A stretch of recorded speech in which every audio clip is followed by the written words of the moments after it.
All right, hey everybody. Thanks for joining us. Sorry we're a little bit late, but we're just getting started now.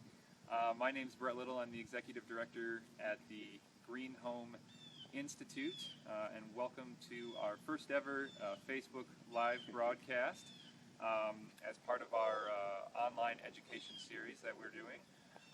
Real quick, if you don't know who we are, the Green Home Institute is a nonprofit organization with a mission to empower people to make healthier and more sustainable choices in the renovation and the construction of the places we live.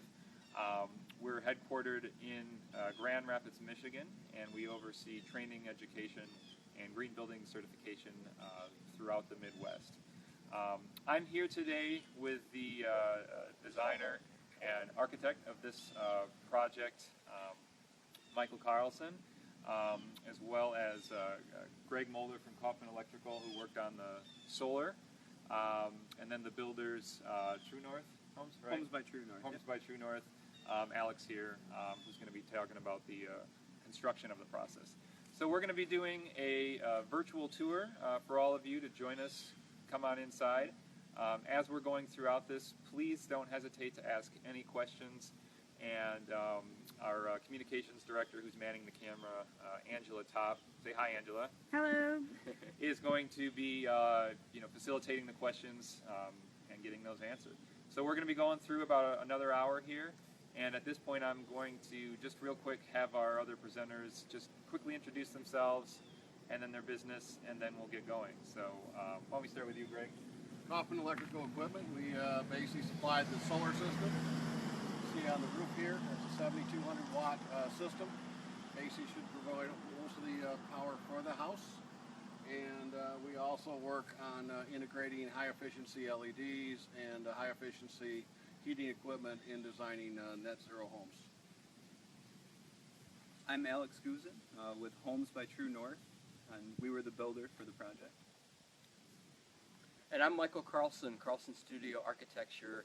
We were the architecture firm that did the project. We're based in actually Sarasota, Florida, with the offices in Seattle, Washington as well, and we are licensed in 5 states, so we work up in Michigan and enjoy working in different climates actually. So we're 20 years old this year, Carlson Studio is, and we're happy to be here with Brett to see this house. So you've had a LEED project before in Florida. Can you just briefly tell us about what you've done with that? Yeah, we have. So this is our famous project for our firm. We did the HGTV house, the 2009 Green Home, which is in Stuart, Florida, and it's a LEED Platinum certified home. It was our first Platinum home, and it was really fun to work with HGTV and go through all of that. It was the first project HGTV ever certified through LEED, so it was really cool. Great. So this house is, if you're wondering where you are, or where this is at, we're in, for you energy folks out there, we're in climate zone 5, what meaning that can get to you. It's important. So not as frigid as 6, but definitely a colder climate zone, certainly not temperate. This particular house, we are just south of Grand Rapids, Michigan, in a more rural area as to where you might be located. And I believe this is sort of rural, not quite rural, because it looks like we're in more of a suburban sort of area, correct? It is, but there's no density here, for sure. There's no connectivity, right? No, there's no connectivity to public transit or anything like that, and there's not really any density. We're on a small lake just south of Grand Rapids. Yeah, and one thing that you want to note is that this project is pending for Platinum. Correct. Right, that's what it's going for.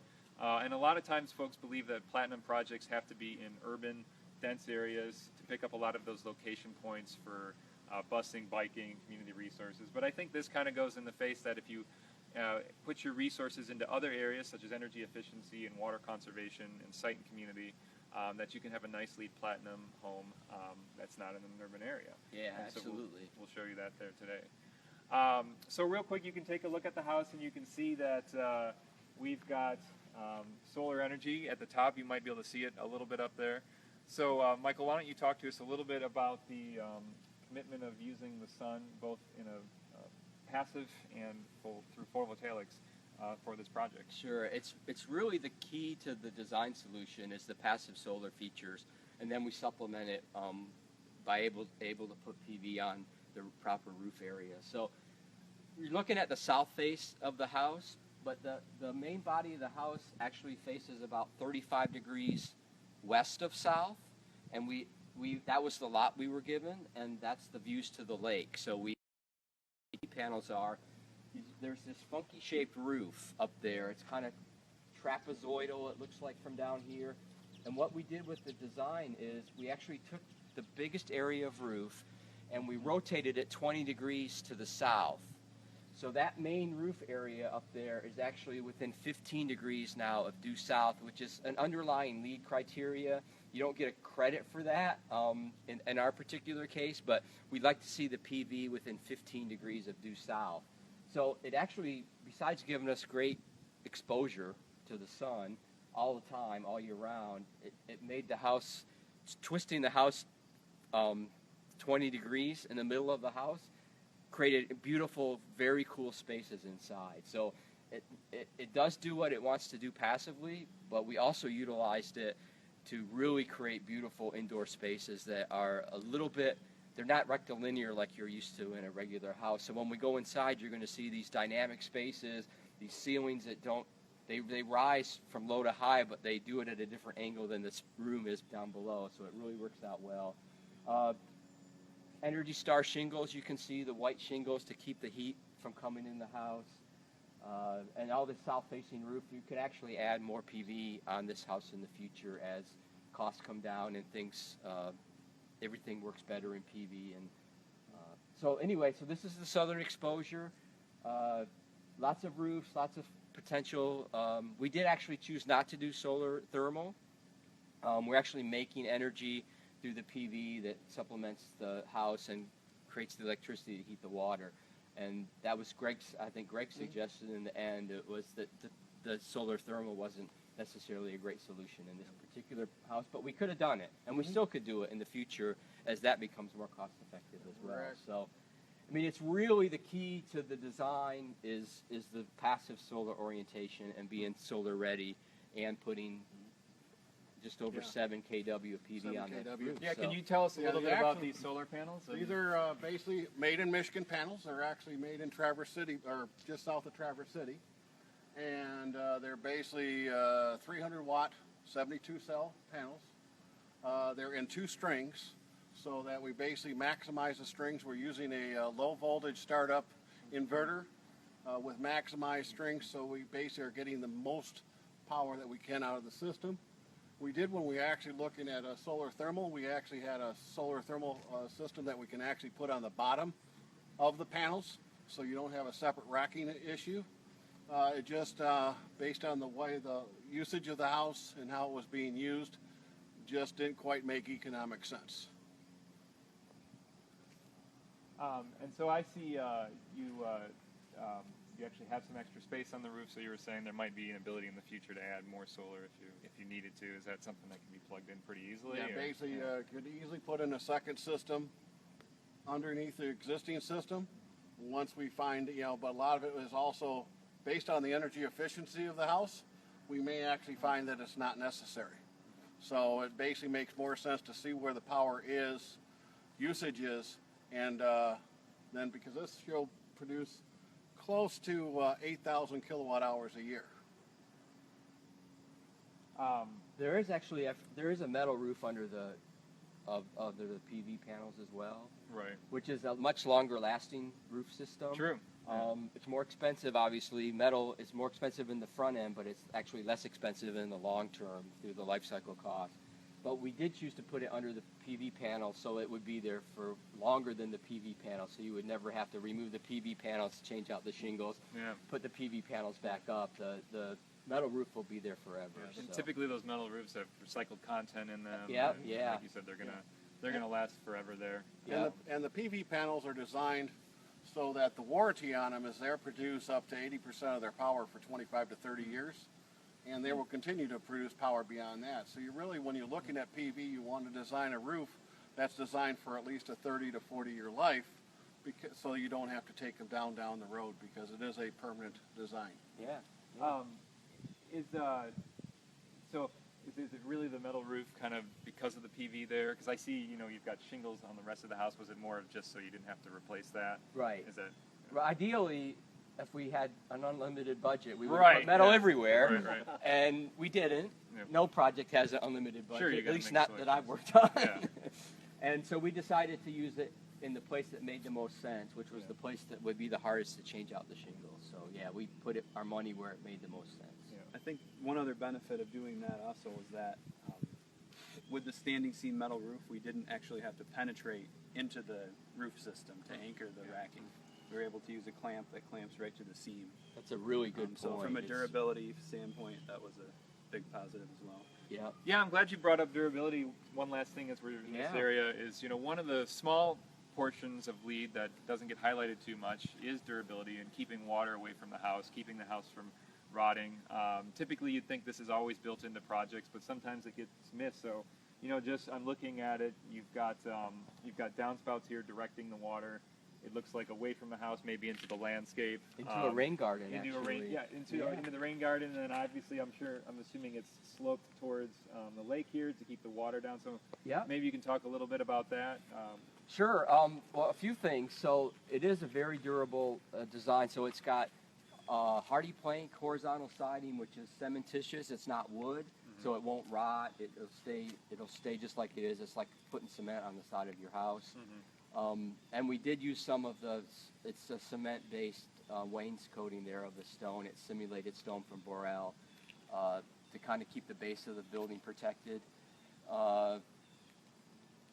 Great long-lasting roof, again, is durability, great windows, and everything drains kind of away from the house. The patios are all sloped for positive drainage to keep everything moving away. And the other side of the house, the ground actually soaks away fairly intensely, so there's never anything that's going to be running towards the house. And you did mention, Brett, especially on this side where since the south-facing roofs all come this way, the water also drains this way.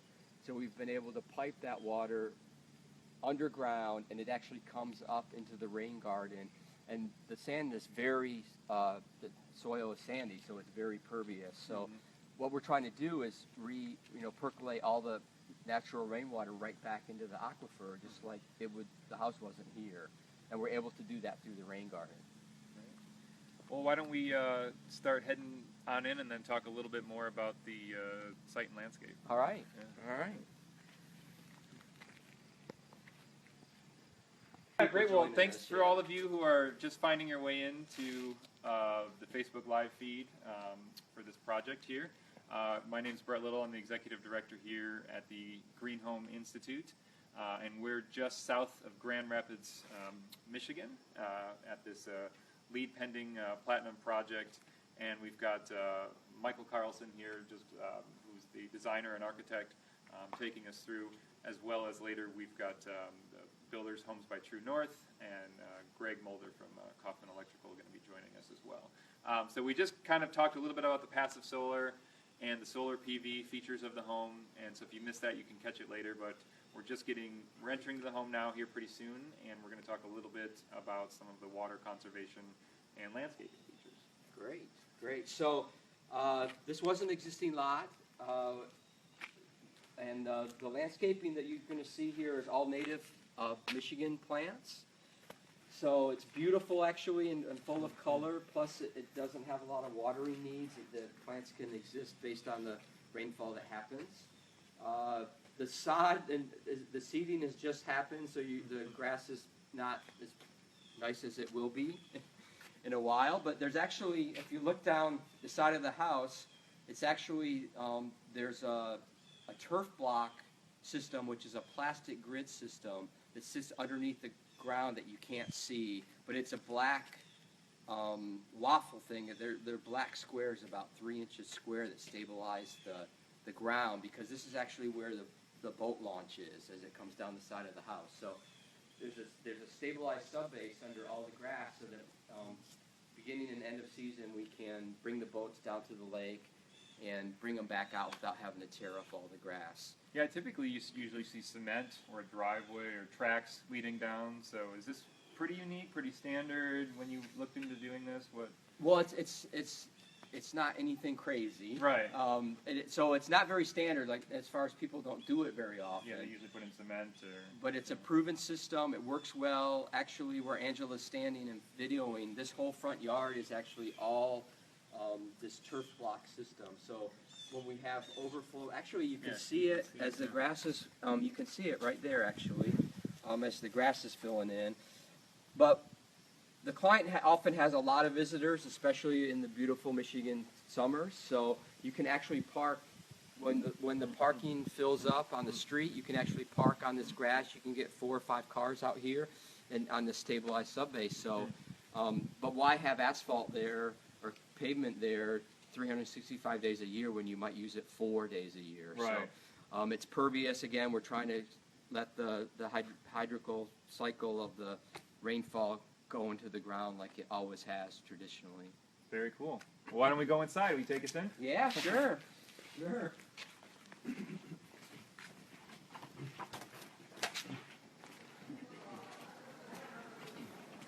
Welcome to the Birch Haven residence. This is the front lobby. And one thing I want to point out while we're here is I had mentioned there was an existing cottage on the site, and part of the LEED process, and you get credit for it, is salvaging the materials and the demolition of the existing residence. So we did that. We had Habitat for Humanity out here. They reclaimed everything that they could, air conditioning, plumbing fixtures. They just had free reign. They stripped everything out of it that they absolutely possibly could. Yeah, and you know one thing about Habitat, it goes to their local restore if they have a restore in the area. Yeah. So if you're ever doing a project that involves deconstruction, make sure to call them up because they can take it and sell it, and someone else can use it, and it can benefit their organization. So. Yeah. There was aluminum siding on the outside of the existing cottage, and we actually had neighbors come and strip all that siding off for them to build a cabin in the woods somewhere in northern Michigan. So that siding lives somewhere else in the state now. But the coolest thing that the original cottage had was it had knotty cedar, real knotty cedar paneling throughout. There was no drywall in the existing cottage. So what we did is we salvaged, and Alex and his team really salvaged and stripped the existing cottage down. And we actually reused the original knotty cedar siding in various places throughout the house. So this happens to be the existing garage, and it penetrates into the new construction of the house. And we wanted to sort of show that this was sort of the ghost of the cottage past. So we used the siding here, and it's so warm, and you can touch it and feel it, and it brings the old place back to life, the old cottage back to life. So I wanted to point that out. You'll see it on the ceilings when we go upstairs, and if Angela will sort of spin a little bit, you can see some of the really cool scallop soffit that we reclaimed from the old cottage. Kind of like the upper trim. Yeah, all that is exactly how it was in the old cottage. There was this sort of valance above the knotty cedar walls that would have been below before. So maybe not the sexiest space in the house, but really cool space, really functional space, and there's a LEED credits associated with this. This is the mudroom. Not your drab and dreary typical mudroom off the garage, but it's a great place to come in, take your shoes off, wipe your feet, hang up your gear, whatever it might be for what time of year it is, and the built-in shoe rack, so we can store things down here, and you do it from the side door, and you can actually do it. We just walked in the front door, so you can kind of come and keep from tracking contaminants into the house by using this space. Yeah, when you think in indoor air quality, usually it's ventilation that gets promoted quite a bit, but this is one small thing to keep, like you said, contaminants off your feet that come in from cars or vehicles. And I know for me personally, I've got a little toddler, so they're crawling around on the floor, and who knows what they're putting in their mouth. So it's just one other simple way that, when your mother always said, take your shoes off, like this really encourages you to do that, and it has health impacts or benefits. Yeah. And it's simple. It couldn't be more simple. Right. It doesn't have to stand out or look odd. So. All right, so we're coming down the main entry hall, guest bathroom. laundry room. Just kind of give you a feel for the house. We really tried to do a house that was fairly contemporary in style, but very warm and inviting and comfortable. So it's not starkly modern, but it's very contemporary. You can see that this beautiful wood 3-panel door. Why don't you tell us about, this is the main living quarter, main living room? Yeah, welcome to the main living space, and you can see there's a lot going on in here. Above us is the roof that the photovoltaic panels are sitting on. So you can sort of see what I talked about, rotating the design by 20 degrees, and notice the wood beams are not, they're coming across at kind of a funky angle that you maybe wouldn't expect, but they're actually parallel with the roof structure. So the structure's simple, but the space ends up looking a little bit more complex than you would have imagined. So this is the great room, big vaulted space, beautiful views out to the lake, beautiful bar. I'm looking at the fireplace here, which Yeah, it's all electric, right? It is a gas fireplace. Oh, gas fireplace. It's electric ignition, and it has direct vent. Yeah. So was there And any the glass conversation about using a conventional fireplace versus a sealed direct vent? There was lots of discussion. Yeah. Whether to actually have a fireplace or not was Right. one discussion, Right. because probably the most sustainable thing is to not have a fireplace. Right. But the client wanted a fireplace. Yeah, and from a health And I sort of wanted a fireplace. from a too, health so. standpoint, at least one would be the open, conventional log burning Right. fireplaces. So Right, so it does have a glass, it does have glass doors. Yeah. And it does have electronic ignition. So we got the LEED credits that we could, Yeah. but still having a fireplace. No, it makes a lot of sense for something out here. So It's a sealed unit, Yeah. to reduce any possible air leakage and electronic emissions. Yeah. So, Alex Goosen, Homes by True North here, the builders for this project. Maybe you can walk us through with Michael a little bit about the structure itself, what kind of materials you used for the thermal envelope and the structure, and maybe during the design process, what kind of different things you threw around to make this home energy efficient and airtight. So originally we had looked at doing ICFs for the entire home.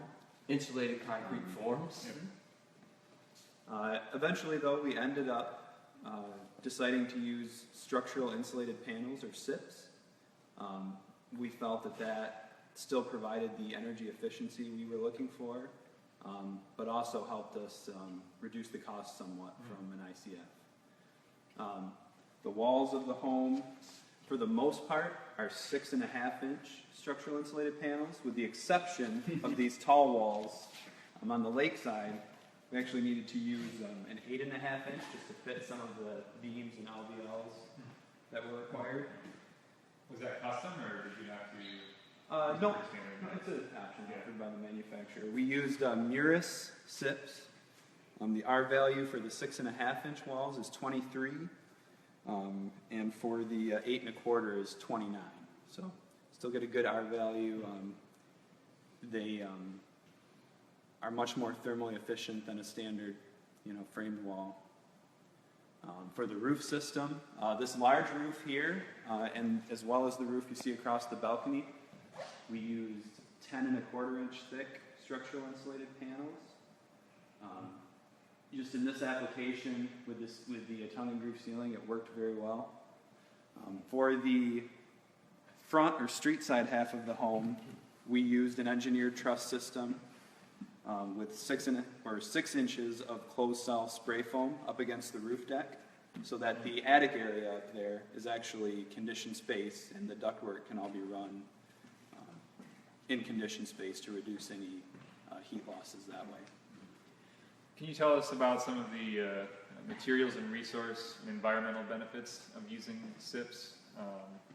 From a waste standpoint, that's the big draw. The panels they come from the manufacturer, pre-sized.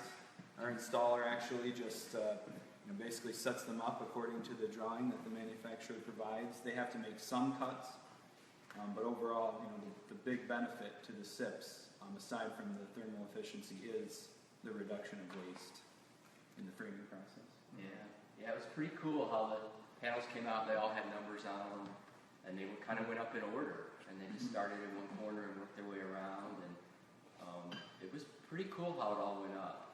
It's really our first. We've used some SIP roof panels before, but we've never built a whole house out of SIPs, and I was very impressed. And the normal framing crew, normal carpenter crew, had experience in this, and they did it, and they knew what they were doing. And yeah, we have a great framing crew we work with, and they've done some other SIP projects for us. Yeah, there is a slight learning curve with it, but overall, it really is a pretty user friendly, I guess I'd say. yeah, it is. The reason the part of the reason for the different panels was the thicker panels where there's a 2-story high unsupported wall where there's no second floor that connects to it. We had to use the thicker wall system structurally. And then where there is a second floor, where you sort of brace the floor, the 2-story wall halfway up, we were able to use the thinner panels. But the R values are great in both panels. Why don't we take a look at the kitchen, and you can talk to us a little bit about some of the other materials and resource choices you made, Sure. paints, Yeah. type of content. What do you got going on in this house? Boy, there's lots of stuff going on, and it's stuff that we use all the time, and it's stuff that you can buy everywhere now. So Right. there's low VOC paint, the trim paint, the wall paint, everything is low VOC. All the glues and adhesives, everything that got stuck to something else, all the caulks are all low VOC. You can look at the flooring, very durable. There's lots of durability credits in LEED for homes. So the floors are all tile or bamboo, actually. This is beautiful bamboo flooring that runs throughout the house. Just gorgeous, very durable, long-lasting. Plus, it's a rapidly renewable material. Bamboo is a grass more than a wood, so we use quartz countertops. Again, just super long-lasting, no toxicity, no glues or anything like laminates and Formica sometimes have. Super energy efficient appliances, Energy Star appliances everywhere that we possibly could. And durability, like just these simple stuff like a tile backsplash that will keep the kitchen walls clean and last forever. Mm-hmm. Exhaust hoods. Red Lobby did the kitchen design actually out of Grand Rapids. They did a beautiful job with all the cabinetry in the bathrooms and the kitchen and some other built-in stuff. So. Is this hood range just directed out, or is it monitored through an ERV? Does it run through an ERV? I don't know if it's Alex. Do you know if the hood runs through the ERV or is it direct exhaust? It's direct exhaust. Okay. Yeah. So one real simple thing, but even in new homes we see it, where you get a hood range that sometimes is recirculating back at you, or venting into the attic, especially on remodels. And so just a real simple thing to draw out emissions, moisture. I see you have an electric stove, so That was the client's choice, Yeah. so we could have used. There was an option to use natural gas, Yeah. but the client chose the preferred electric. Right, yeah, and so if you use gas, again, more emissions. So just a real simple thing that's required in a LEED home that we still don't see all the time in normal construction, and being vented or not, recirculating back into the house. So. While we're here, I mean, there's the lighting. That's all LED lighting throughout the house. The chandelier over the dining room table, all the recessed cans, all the undercounter, everything is 100% LED, which is a no-brainer now. 5 years ago, it was expensive, but it's really a no-brainer in residential and commercial. While we're here, the windows are all Anderson windows, which I know Anderson's a sponsor of the Green Home Institute, so we can give them a plug for sure. But they're beautiful. They're double glazed, low E glass, Energy Star windows. Any reason you go with wood for more of the look? Yeah, we went with the wood interior just to have the warmth of. We've used a lot of wood, obviously, wood doors, but yeah, we wanted to use the wood trim on the inside. Did you look at fiberglass at all as a trade-off? Or? I'm a big fan of Anderson windows. Yeah. I'm not a big fan of fiberglass. Okay. And I'm definitely not a big fan of vinyl. Okay. For other reasons. Yeah, vinyl definitely is for other reasons, but we did not look at fiberglass. Yeah. We really, I think, between the construction team and the design team, we really like Anderson. I think we were pretty set on the 400 series. Great. Right from the get-go. So. Very good. Well, why don't we head upstairs then? And All right. Take a look at the All top right. floor. Great. This is sort of a nice feature. This built-in cutting board, which Red Lobby came up with, is a really cool feature. It actually adds to the durability of the countertops because you always know where you need to cut. You never will cut on the solid surface countertops because you know this is right here for you. All right, let's go upstairs. So one thing I'm noticing is all the hardwood floor, and I know a lot of people love their carpet. You can get recycled carpet. You can get Green Label, I believe Green Label Plus certified carpet. Yeah. But what was the choice to mostly? I believe it looks like it for the most part. You've got all non-carpeted surfaces in here. It is. It's 100% tile or bamboo. That's it. There's no carpet anywhere.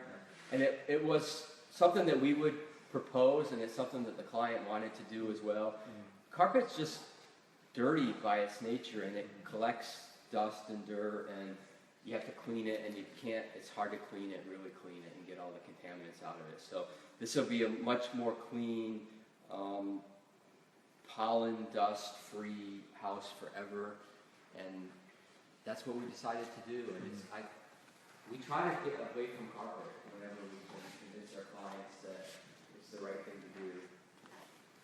And anywhere that you come in from the house, you come in through, you saw the mudroom or the front lobby, it's all tile.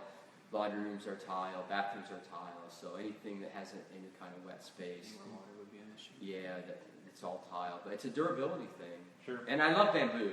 It looks great, and it's rapidly renewable, and all those good things.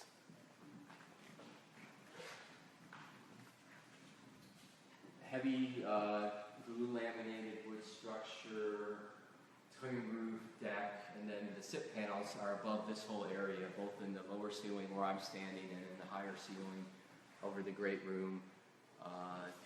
Those 10.5 inch thick, I mean, they're amazing. They're just, you can imagine how much insulation is in that much foam, thicker than a commercial cooler would be in the walls of the foam. So just super panel system. And the structure set up to manage the spanning capabilities of the SIP panels, so there's efficiency in how far the beams are all apart from each other. So we coordinated all that so that, because the SIP panel it has limitations on how far it can span structurally. So. Again, all LED lighting. One feature, so the house does have air conditioning and heating, obviously. But if you take a look, so we're at the highest part of the house in the loft space, and if Angela will turn around and look up high, there's 3 windows up in the clear story. And this is the highest part of the roof, so the roof actually slopes up in 2 directions up here. And this is a thermal chimney, so those 3 windows are awning windows, so you can open them even when it's raining. And they're electrically operated, obviously, because you can't go Right. And you can open these up and open the windows up on the ground floor, and you can naturally ventilate this whole house, bringing in the air from below and letting all the warm air that's naturally convecting upward will all get exhausted out those 3 windows. So between that and the fan, you can really reduce your. you just don't need AC. If the humidity's down, you can cool this house passively without having to turn on the air conditioning. It's only really the humidity is probably the only thing that you can't deal with natural ventilation. So this home's been being lived in for how long so far? About 60 days now. Okay. So we're still working on things, Yeah. and tweaking things, and learning how to use the system. And it's been a super hot summer here in Michigan and many other places, as you all may know. That's why we're all here. So we'll hopefully we'll get some feedback to share with everybody about how some of that passive solar or passive cooling We, out, so. we will, and we'll start gathering information on the solar panels and how much electricity they make and what percentage. There's Alex, you just installed it. What's the monitoring system for the PV? Yeah, it's a gateway monitoring system, but I think, probably Greg. Yeah. Maybe we can talk. It's basically by smart homes, and what it is, one of the things we're working on is because you have a standby generator, when the generator is running, the PV cannot run at the same time, so we had to design a disconnect system for it. And we actually found that by doing a smart home system, we can actually do that. It also gives the advantage if the homeowner is away from the home, they can actually get on their cell phone, they can get it out, to know that their house is on generator and the power is out. It also gives them the ability to change the temperature and change all the thermostat settings from remote locations, so if they're not in the home, they can actually do setbacks. So a tremendous amount of ability within that home monitoring system of what you can control and what you can do within the house. And one of the disadvantages of typical solar without getting that backup generator is when the grid goes down, you can't pull that energy. So now you have that ability. Is that a code? Well, It is. basically, with solar, you have two different versions. You have one that's grid connected that has to work in combination. It's much less expensive. And then the second version is you can actually do what's called a off-grid hybrid system, which can work with the utility or without the utility. And you have to have batteries, but there's a fair amount of expense to that. And a lot of times, rather than doing that, it's actually cheaper to put in a standby generator for those periods of time rather than doing this solar storage system. And this particular site we knew had issues with power going out, thunderstorms and wind in the summer, and definitely they've had outages in the area a lot during the winter time. So the backup generator is another sort of subtle sustainability thing where you can actually stay here and live here even if your power's out in the middle of the winter. So you don't have to abandon ship and head for a hotel. Right, and probably a little more affordable as of now than like lithium-ion backups. Yeah, I mean the battery stuff is coming Yeah. for sure, and we're looking at it, but still, for me, it's the battery stuff is not really here at a whole house scale level yet. Right. I think. But. And we have seen the situation already, Greg and I were here, where the power went out and the generator worked great. Yeah, already in the first 60 days. Yeah. It makes the homeowner appreciate the money they spend on the generator right away, which is always good. It was actually very fun because it happened while we were playing with the electrical system. So originally it was, what did I do? You want to look at some water features? Yeah, let's take a look around the rest of the top. Take a look at some of the plumbing and water structure features. Take a quick peek down the hall. You can see some more of the reclaimed knotty cedar that we saw in the front entryway. We actually used it on the ceiling in the hallway here. So again, that's all just wood from the 50s. It was installed in the original cottage and reclaimed. So, but let's walk in around the corner here and we'll look at some of the water features. So this is a typical bathroom in the house.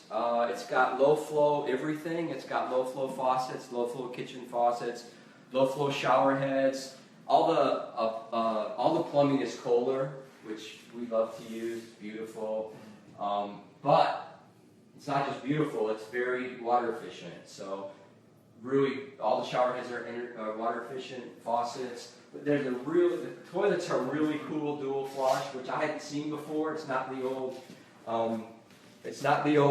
2-button thing. So if you look really carefully, there's a little tiny lever that gives you the half a flush, and then if you hit the bigger level, you get the full flush. So it's sort of subtle, but once you do it once, it comes so naturally. I think it's a beautiful design. Over the dual flush stuff. So it just looks like a normal toilet. Once you use it, you understand the half flush versus the full flush. So very cool. Water savings is pretty straightforward.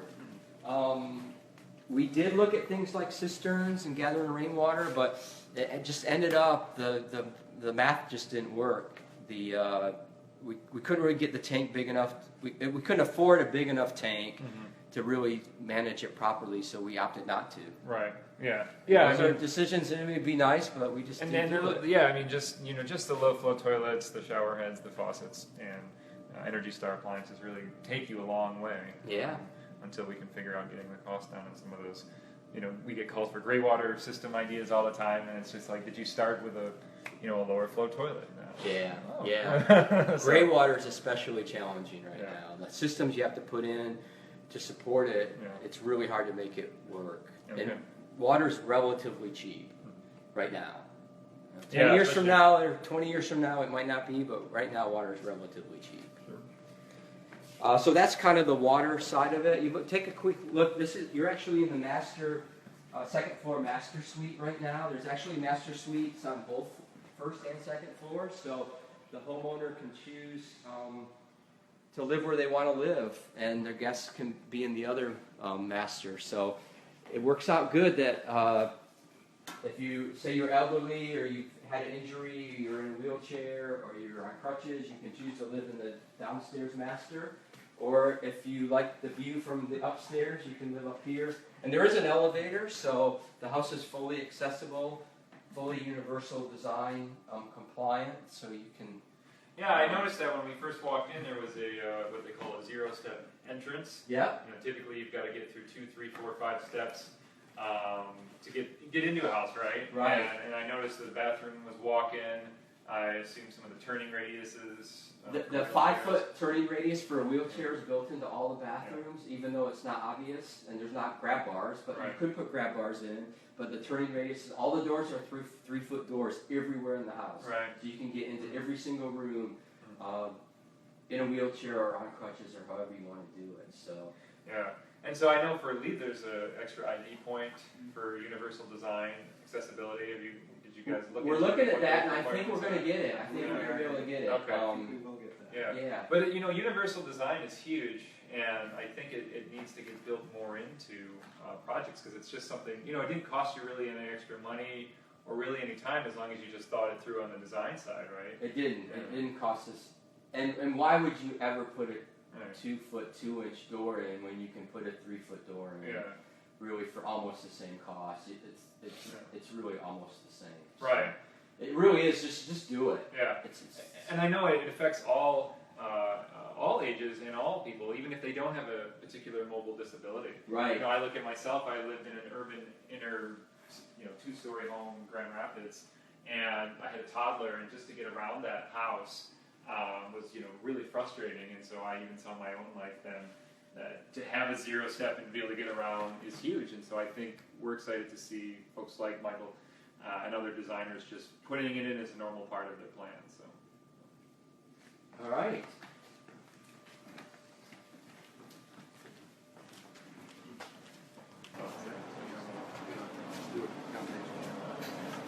So Alex, why don't you tell us a little bit about the, obviously we just saw a lot of the passive features, which is the first thing you ever want to do when you're designing passive solar, passive cooling strategies.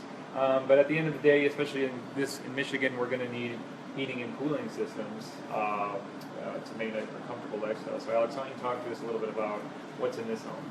Sure. So, in the design phase, we looked at a couple different systems. Originally, at one point, even we were looking at a hydronic in-floor radiant heating system. We ended up, after looking at a few different things, deciding to use a forced air system on the home. We have each floor has its own furnace and air conditioner. On the upstairs, you have a mechanical loft actually, which keeps those units kind of out of sight. And, we have 96% efficient ECM motor Lennox furnace and a 16-SEER AC unit for each floor.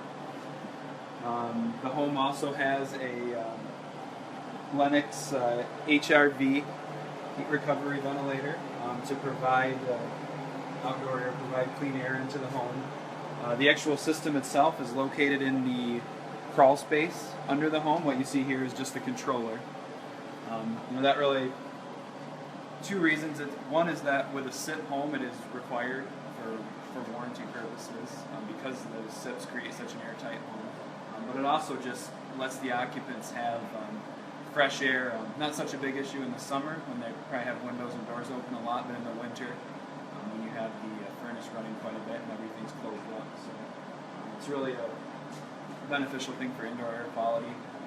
And that's a heat recovery ventilator? Heat recovery Yeah, ventilator. yeah. The water heater, we ended up using a hybrid heat pump electric system. Most of the time, this will operate just as a heat pump, which is extremely efficient, much more so than your traditional gas or electric water heater. It does have the option to have an electric backup, just in case the use rates are really high and it can't keep up with the heat pump. But it draws the heat right from the air. You actually notice stepping into the mechanical room that it's quite a bit cooler than the rest of the house, and that's why. So, Greg, maybe add a little more. Especially, one of the advantages, especially in a design like this, is when you're using the gas hot water heater. First of all, by not having to go with a gas hot water heater, especially in a tight home, you solve another issue of trying to get the ventilation in and out and basically doing a closed loop system. The other advantage, because it's a heat pump, it's actually using the heat that's already been created by the natural gas to heat the home as its source for its major heat, and then brings the balance up at a very high efficiency compared to just an electric element. The second advantage is in the summertime, and especially in a home like this where it's a warmer cottage, so that's when you're going to have all the people here and you're using a ton of hot water, is it actually is using the heat out of the home to heat that hot water. So it's actually providing, as the heat's being used for hot water, it's actually supplying air conditioning for the home. So it basically does a dual purpose that's kind of hidden within the technology, but especially in a site like this, really makes a lot of sense because of the usage factor. Yeah, it's an awesome system. One thing, actually, to talk about a little bit, the integrated design process is something that we use, and I was the architect, designed the house, but it was literally a team of people. Alex at True North and the subcontractors, everybody contributed. We had a charrette, but really early in the design process, we had a charrette where everybody in the team got together and we shared ideas on different systems and how to integrate the things into the design. So that's where we shifted from insulated concrete form wall construction to SIPs based on the contractor's recommendations. It actually cut the cost of the house about 10%. I remember it was significant to make the right choice on the envelope without sacrificing anything. And so it was really such a team effort. So I would really encourage you to get everybody involved, get your lead provider involved right from the beginning, and get your sub-trades involved, and get your design team involved, and get your contractor involved. Don't design in a vacuum and then try to find a contractor to build it. Bring everybody in from the beginning and do it together, and it just makes the decisions so much easier. You end up with the right systems. You actually save money because you have input from a bunch of different people. So. Yeah. And one of the things that was kind of unique is that actually this house became a catalyst for basically development between True North and Green Home Institute, where we started taking not only looking at this house but also a couple other LEED homes that they've been working on, and developed, okay, how do we actually just start designing these things so we can look at integrating everything properly. So also some new technology. There's new air to water heat pumps that are much more efficient than some of these. We can do hydronic much easier. And looking at the whole envelope of how the energy usage, the balancing act, and what we've actually been able to do is develop new software and analysis tools, so that when in the design process you can actually take a look at, here's two different wall structures. What do they do to my energy? How does that affect what's happening based on which energy technology I'm using for heating and cooling, and how the PV works together. So it's really developed a really long marketplace that we're actually working on a lot of net zero homes, where we can actually make them cost, so they actually reduce the cost of ownership first year. And so it really was a catalyst for really a process that's been really valuable in the marketplace. Yeah. Is this, Michael, is this home aiming to be near zero energy? Is there a goal or a strategy there? Well, there isn't necessarily a goal. It wasn't one of the primary goals of the project, but it is set up to have enough roof area to be net zero at some point. It's a first cost. How much PV do you want to buy up front? Sure, yeah. We can certainly probably double or even triple maybe Right, PV, and we can certainly get to net zero. Right. But we did, the strategy was to do everything passively, the things you can't ever change. Right. And do those right, and then we can work our way to net zero. And now that we're up and running and we can start gathering data, we're going to, and often we have some net zero projects. You work your way to it, you sort of let's try to get 80% there, maybe it's the start, and then you work your way towards it, and that's what we're going to do. Yeah, you work your way towards the goal. So you worked with your energy modeler in the beginning, which is a really good idea, right? Getting that preliminary modeling, not just having them come at the end and fact check everything. That's one real big value of having that HERS index rater, which is a required part of LEED. We should talk about HERS on this. Yeah, so the HERS index rating on this house is, what did you end up coming in at? It's 26. Yeah. So it's 26. So it's 74% really more efficient than normal construction. Yeah, normal construction, and even when this house was permitted, I think the Michigan code was around 86 on average. Yeah. And now the new Michigan code is around 55. So this home is already way beyond the code that we'll get to in a while. It's a future home. So it's twice as efficient as the new code. As the new code, yeah. Yeah. Yeah. So that's what it really comes down to is the HERS rating. You get lots of LEED credits for it. Right. But it makes all the difference in the world for performance. So we were really pleased to get to 26. So that means we don't have that far to go to get to net zero even right now. I was going to say a lot of homes, we've seen homes in the 30s, 35 that have operated correctly. We're not asking people to live in the dark or freeze to death. Could get to zero energy without having a HERS index rating of 0. So a lot of people think you have to hit that 0, which is very expensive sometimes. So you're really in a sweet spot where depending on if you work with your clients, you might be able to get there, you might be able to get close. Yeah, and the HERS is all about performance and the right specs and the right design, and it's all about installation too. It's all about sealing up, putting the windows in right, and putting the SIP panels in right, and having the right equipment inside. It's not just the design. Design team can't create the HERS rating. Right. We can target it, but it's all about the trades in the field that are going to really make the HERS rating happen. And with folks like Homes by True North, we do a fantastic job building, and then you just have that HERS rater come in and just fact check a few more things, and if one thing's missing, that can get corrected before everything is done and contracts are signed and everybody's on their way. So we're coming to the end here. Want to walk out? Yeah. Why don't we head out and take a look at the beautiful view on our way out? You can see all the windows to take advantage of the view. This is a little bit north of west view from this side, and you can see the lake. And I wanted to give everyone an opportunity too, as we're wrapping up, to please send questions or comments. So. Yeah, great. Yeah, we can answer those at any time in the future, and we will get this up so it can be watched again. Right? We'll figure that out. Yeah, definitely. We'll have this recorded so you can access it later. For those of you looking for continuing education, watching this on demand, make sure to take your 10-question CEU test as well, so you can pick those up. For those of you watching live, a short survey should have been sent out to you. If not, let us know. We'll send that out, and you can pick up your continuing education that way.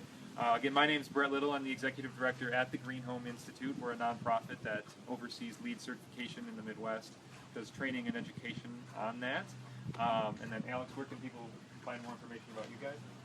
You can just do truenorthhomes.net, the website. We also have a Facebook page. If you search True North Homes or Homes by True North on Facebook, it will come up. And where do you guys build around? We're based in Grand Rapids. We go as far south as South Haven, Kalamazoo area. We have gone as far north as Traverse City, but that's on the far end of where we go. Right. So all along southwest Michigan, really. And tell us. Kaufman Electrical Equipment. Our website is steadypower.com. Our primary business, we've been in generation for over 65 years. So our primary is backup power systems, UPSs, generators, and you see that on the website. The solar, we're starting to develop further on that. And then we also have been looking at heavily into how to make everything look at these as integrated systems. And that's been a process that we've been developing over a couple years ago. One nice thing is a few years ago we got a large grant for to build a microgrid for the military, and so a lot of these stuff that we're actually using in these houses is actually information that was learned on that government Nice. research grant. And where can more people find information about this project, about what you guys do, where you design, where your projects are? Sure. So Carlson Studio is at carlsonstudio.org. You can find all the pictures of this project on our website. It's called the Birch Haven Residence. So if you go into the residential portfolio, you'll see this will come right up. And you can see construction photos, the reclaim of the existing cottage photos, site construction, everything. There's all kinds of great information on there, including descriptions of the design process and the charrette process and all that stuff. So we work and we're licensed in 5 states in the southeast U.S., Florida. We have a Seattle office and Michigan, so we're interested to do work all over the country. It's a little bit easier for us from the design side to work all over the country than the contracting side. So we're interested to work anywhere you have a house. Did we get any questions that came through? No questions. So it sounds like we did everything correct. No question. You've answered all of them. We've gotten some lives. When do you anticipate certification? Weeks, I think, Weeks. at the most. All right. It's on the verge. We're Yeah. wrapping up the final we're credits. Wrapping up, Yeah. and Yeah. within 1 to 2 weeks. So once that comes out, we'll have some more information on anything else we learn. We'll share that with everybody. Profiles will be going out. Yeah, we can And- share the final credit, Yeah. point credits, and what we got and what we didn't, for Yeah. sure. And you can go to our website, greenhomeinstitute.org, and check out a project profile on this as well. So I want to thank everybody for their time today. Thanks, for Brad. the Thank you. and thanks for the clients for opening up their beautiful house. And I really want to go swimming right now. I'm getting back into the water. It's like 80 degrees out here. So it's a beautiful day. Weekends here though. So thanks everybody again. I'm Brett Little, Executive Director at the Green Home Institute. Our website is greenhomeinstitute.org, and we'll look forward to seeing you all on our further education series that'll be kicking back up here soon. So thank you.